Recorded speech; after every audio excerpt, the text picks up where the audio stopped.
US and Iran edge closer to all-out war after US service members were killed.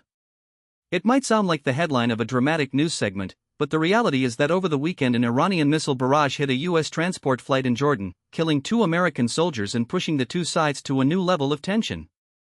In the early hours, the missile strike struck a flight that had been carrying troops across the region.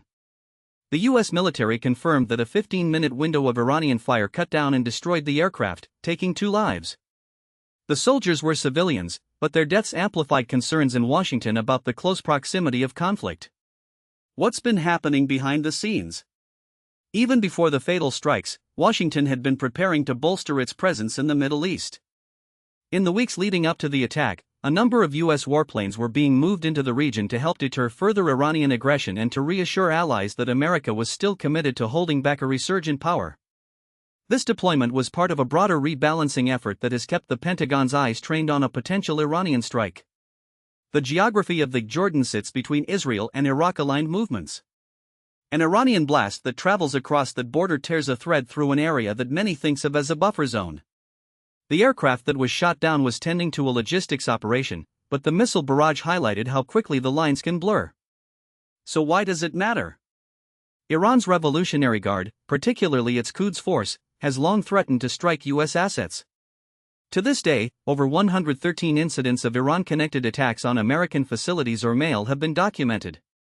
The bombing of the transport plane earned the US a costly diplomatic dialogue, letters of protest, calls with the Iranian sitting minister, and a flurry of statements from the White House urging restraint. Do we expect a larger war? The administration has, so far, stayed steamy with warnings and back-channel diplomacy. Yet the fact that a US aircrew came under fire in a relatively safe airspace points to how fragile that safety is during a flare-up. At the same time, the expansion of US forces in the Middle East appears to be a strategic message that Washington will not be taken lightly. The new airworthiness of the strike fleet means America can hit back, should Iranian or other forces find another place to aim their weapons. The incident also underscores the human cost of geopolitical games.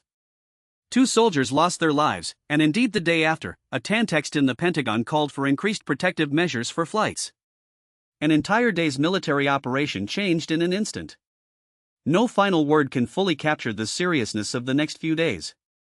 The crisis in Jordan is still unfolding, and the conversation between Washington and Tehran seems less about a military spark and more about a need for careful, measured steps before a war that could ripple across the Middle East and into the global economy occurs.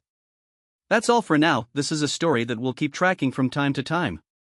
Thanks for listening, and keep you tuned to the next update.